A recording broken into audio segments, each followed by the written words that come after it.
భారతదేశానికి యుగ పురుషుడిగా వికసిత్ భారత్ మహాసంకల్పానికి దూరదృష్టి గల రూపకర్తగా ధర్మాన్ని, భారతీయ శాశ్వత నాగరికత విలువలను పరిరక్షించడంలో ఆచంచల నిబద్ధతను కనపరుస్తూ తన దూరదృష్టి గల నాయకత్వంలో 140 కోట్ల భారతీయుల ఆశయాలకు నూతన స్ఫూర్తినిచ్చి దేశాన్ని అపూర్వ ప్రగతి పథంలో వేగంగా ముందుకు నడిపిస్తూ ఆత్మనిర్భరత స్ఫూర్తిని, జాతి గొప్పతనాన్ని మరింత బలోపేతం చేసి ప్రపంచ వేదికపై భారతదేశాన్ని ఆత్మవిశ్వాసంతో కూడిన గౌరవప్రదమైన స్థానం నిలబెట్టిన మన గౌరవ ప్రధానమంత్రి శ్రీ నరేంద్ర మోదీ గారికి మన రాష్ట్ర ప్రజలందరి తరపున హృదయపూర్వక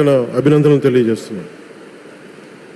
వేదిక పైన ఆసీనులైన honourable governor of Andhra Pradesh Shri Abdul Nazeer గారికి, విజనరీ లీడర్ శ్రీ గౌరవ ముఖ్యమంత్రి శ్రీ నారా చంద్రబాబు నాయుడు గారికి, honourable union minister civil aviation Kinjarapu Rammohan Naidu గారికి, honourable governor of Goa Shri Pusapati Ashok Gajapati Raju గారికి, గౌరవ కేంద్ర మంత్రి వర్యులందరికీ,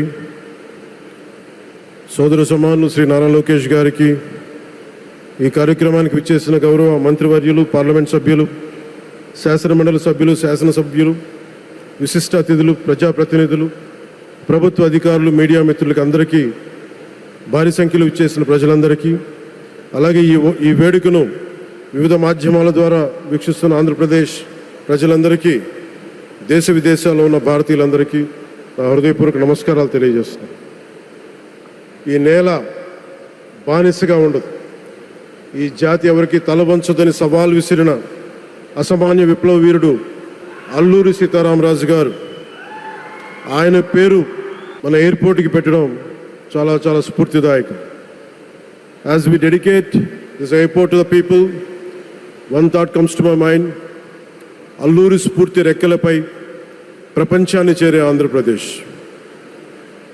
Rooted in Alluri's ideals and driven by the aspirations of our people, Andhra Pradesh is ready to soar to greater heights.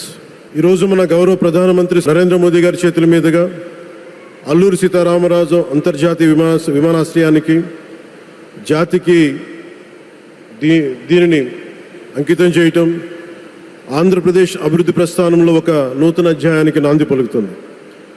Modi గారి నాయకత్వంలో ఈరోజు 17,435 కోట్ల విలువైన అభివృద్ధి కార్యక్రమాలు ప్రజలకి అంకితం కావడం, అలాగే national highway projects, energy infrastructure ప్రాజెక్టులో ప్రారంభోత్సవాలు, శంకుస్థాపనలు జరగడం మన రాష్ట్ర అభివృద్ధిలో చాలా కీలకమైన ఘట్టం. ఈ ప్రాజెక్ట్స్ కనెక్టివిటీని బలోపేతం చేయడం కాదు,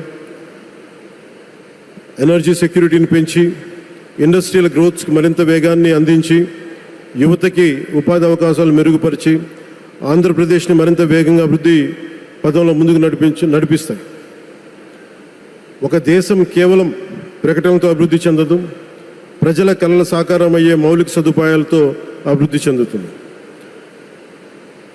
so honourable Modi ji, your vision of Viksit Bharat and Atmanirbhar Bharat is transforming the nation across every sector, from highways to railways, from ports to airports, from digital infrastructure to defense, manufacturing and renewable energy.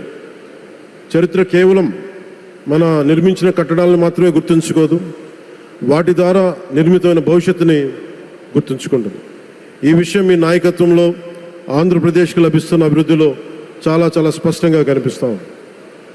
ఇదివరకే విశాఖపట్నంలో 2 లక్షల కోట్ల పైగా పెట్టుబడులు, అందులో ఎన్టీపీసీ గ్రీన్ హైడ్రోజన్ హబ్, జాతీయ రహదారులు, railway ప్రాజెక్టులు, అలాగే అమరావతి కోసం 50,000 కోట్ల పెట్టుబడులు, రాయలసీమ అభివృద్ధికి 13,400 కోట్ల ప్రాజెక్టులు మన రాష్ట్ర అభివృద్ధికి బలమైన పునాది వేస్తున్నాయి.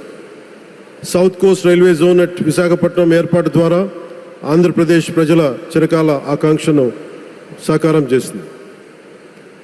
ఈ కార్యక్రమాలు మరిన్ని పెట్టుబడులు ఆకర్షించడంతో పాటు ప్రత్యక్షంగా పరోక్షంగా 20 లక్షల పైగా ఉపాధి అవకాశాలను సృష్టించి స్టేట్ ఇన్ఫ్రాస్ట్రక్చర్ని మరింత బలోపేతం చేస్తూ ఆర్థికాభివృద్ధికి మరింత బలాన్ని అందిస్తున్నాయి. అలాగే గౌరవ చంద్రబాబు నాయుడు గారి నాయకత్వంలో, ఆయన మార్గదర్శకత్వంలో, వారి నాయకత్వంలో ఆంధ్రప్రదేశ్ దేశంలోని అగ్రగామి రాష్ట్రంగా అవతరిస్తూ ఉంది. ప్రత్యేకించి ఈ విమానాశ్రయానికి అల్లూరి సీతారామరాజు గారి పేరు పెట్టడం ఆ మహావీరుడికి నివాళి మాత్రమే కాదు, ఆయన ఆశయాలను, ఆయన స్ఫూర్తిని భావితరాలకు అందించే చాలా చాలా గొప్ప నిర్ణయం. జి మల్లికార్జునరావు గారు, జిఎంఆర్ గారు, అందరూ ప్రేమగా పిలుచుకున్న జిఎంఆర్ గారు, వారు దీన్ని కట్టడం, శ్రీకాకుళం జిల్లా నుంచి వచ్చి, రాజాం నుంచి వచ్చి శ్రీకాకుళం వెనుకబాటుతనానికి ఆయన కృషిని ట్రస్టుల ద్వారా అందిస్తూ ఆయన నేతృత్వంలో, ఆయన నాయకత్వంలో ఎయిర్పోర్ట్ నిర్మించడం మనందరికీ చాలా చాలా గర్వకారణం. ఈ సందర్భంగా మనందరం ఒక నిర్ణయం తీసుకోవాలి. పండ్లున్న చెట్టుకే రాళ్ళు వేస్తారంటారు. కష్టపడే కుటుంబ సభ్యుడు, తండ్రి కావచ్చు, పెద్ద కొడుకు కావచ్చు, అందరూ అతని మీద పడతారు. నువ్వు ఎక్కువ కష్టపడు, ఎక్కువ తిట్లు తింటావు. అలాంటిది మనం ఎలాంటి పరిస్థితుల నుంచి వచ్చాం? భారతదేశం ఒక పరిస్థితిలో బంగారాన్ని కూడా తాకట్టు పెట్టుకునే పరిస్థితి వచ్చింది. అలాంటి పరిస్థితుల నుంచి దశాబ్దం పైనుంచి మూడోసారి ప్రధానమంత్రిగా ఆయన ఈ రోజున మన దేశాన్ని నడిపిస్తూ ఉన్నారు. అలాంటి ప్రధానమంత్రిని చాలామంది ఆయన మీద మాట్లాడుతూ ఉంటే, ఆయన్ని అనకూడని మాట్లాడుతూ ఉంటే నా గుండె కదిలించేసింది, నా కన్నీళ్ళు వచ్చినాయి, బాధ వచ్చింది. దేశం కోసం కష్టపడే వారికి ఇవా చివరికి మనం ఇచ్చేదే. కొత్త తరానికి ఏం తెలుసు? ఆయన పడ్డ కష్టం. ఒక్కరోజు కూడా సెలవు తీసుకోలేదు మన ప్రధానమంత్రి గారు. ఈరోజు పెట్టుబడులు వస్తున్నాయి మనకి, ఒక్కరోజు కూడా సెలవు తీసుకోలేదు.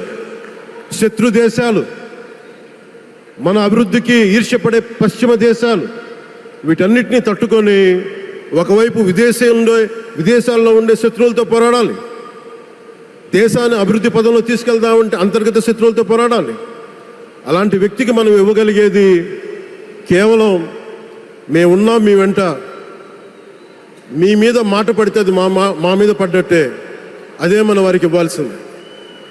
నిజంగా ఆయన జంతర్ మంత్రులు అన్ని మాట్లాడుతూ ఉంటే నేను ఈ రోజున ప్రధానమంత్రి గారికి ఒకటే ఇస్తున్నాను, మిమ్మల్ని కొట్టే నాయకుడు లేడు ఈ భారతదేశంలో, రాబోడు. కానీ మీరు పడ్డ శ్రమ, మీరు పడ్డ కష్టం ఎవరు తీసుకోలేరు. ఎన్ని బాధలు పడ్డా, ఎన్ని దెబ్బలు తిన్నా ఈరోజు మనం గర్వంగా చెప్పుకుంటున్నాం. మన ఉత్తరాంధ్రకి ఎయిర్పోర్ట్లు వచ్చినాయి, ఇన్ని లక్షల పెట్టుబడులు వచ్చింది ఆంధ్రప్రదేశ్కి. కానీ ఇవన్నీ తట్టుకొని చెయ్యాలి అంటే 144 కోట్ల తాలూకు ప్రజల ఆకాంక్షల్ని ఎంతోమంది వెనక్కి లాగుతున్నా, ఒకళ్ళు ముందుకు తీసుకెళ్లాలంటే ఎంతమంది తిడుతున్నా, విమర్శిస్తున్నా తీసుకెళ్తున్నారంటే ఒకే ఒక నాయకుడు ప్రధానమంత్రి శ్రీ నరేంద్ర మోదీ గారు. నేను ఎందుకు తపన పడ్డాను, నేను అలయన్స్ కోసం ఎందుకు తపన పడ్డాను, మీ నాయకత్వం మాకు కావాలి ఎందుకు తపన పడ్డానంటే, ఈరోజు ఎయిర్పోర్ట్ ఆపేశారు. ఒక చిన్నపాటి ఎర్ర బస్సు కూడా రాని చోట ఎయిర్పోర్ట్ అవసరం లేదన్న వ్యక్తులకి సమాధానం ఇదే. ఇన్ని వేల మందికి ఇన్ని వేల కోట్ల పెట్టుబడి వచ్చింది అంటే ఆశీస్సులు కావాలంటే, దేశం కోసం నిలబడే నాయకుడికి మన అండగా ఉంటే ఏం జరుగుద్ది అంటానికే ఈ భోగాపురం ఎయిర్పోర్ట్ ఈరోజు ప్రారంభోత్సవం నిలువెత్తు నిదర్శనం. ముఖ్యంగా 25 సంవత్సరాలు లోబడి ఉన్న పిల్లలున్న ప్రతి ఒక్కరికి కూడా నేను ఈ సందర్భంగా తెలియజేస్తున్నాను, పిల్లల్ని సరైన దారిలో పెట్టడం, సరైన సంస్కారాలు నేర్పించడం చాలా చాలా అవసరం. ఈరోజు పొద్దున్నే ప్రధానమంత్రి గారి స్టేట్మెంట్ చూశాను. ఆయన తిట్టిన, ఎన్ని దూషించారో వారిని కూడా పెద్ద మనసుతోటి క్షమించారు ఆయన. అలాంటి ప్రధానమంత్రి గారికి మీ పాదాలకు నేను నమస్కారం తెలియజేస్తున్నాను. నిజంగా మీ ఉన్నతి, మీ ఔన్నత్యం ఈరోజు చాలా చాలా స్ఫూర్తిదాయకం. భారతదేశం మీ అందరికీ కూడా ప్రజలందరికీ కూడా, ఆంధ్రప్రదేశ్ ప్రజలందరికీ కూడా, దేశ ప్రజలందరికీ కూడా ఒక నాయకుడి కష్టాన్ని మనం వెంటనే గుర్తించలేం. ఆయన ఎంత తపన పడుతున్నారు. ఒక కుటుంబాన్ని నడపడం ఎంత కష్టపడుతున్నాం. 140 కోట్ల మంది ప్రజలు నడపడం ఎంత ఆషామాషి వ్యవహారం కాదు. ముందుకు తీసుకెళ్లే నాయకుడికి తెలుస్తుంది. అలాంటి వ్యక్తికి మనం ఏమి ఇవ్వగలం. దేశాన్ని నడిపించడం అంటే రామకార్యం లాంటిది. హనుమంతుడు లంకకు లంఘించినప్పుడు అనేక అవాంతరాలు వచ్చినాయి, అనేక అడ్డంకులు వచ్చినాయి. రామకార్యం చాలా గొప్పది.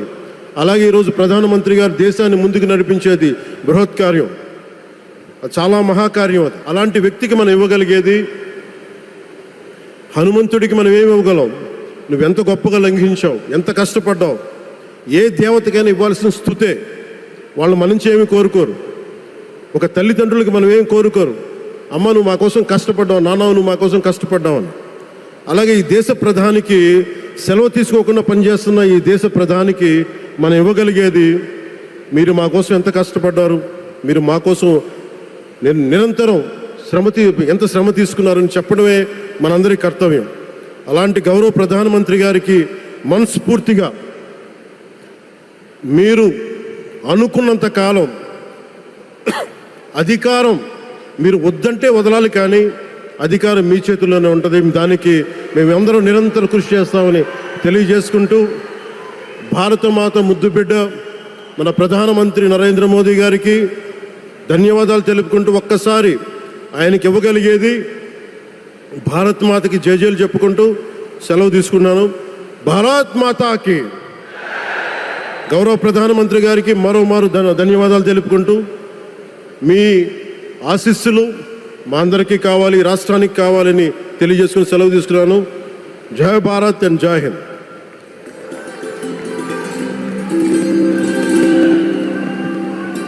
Thank you, sir. Thank you very much.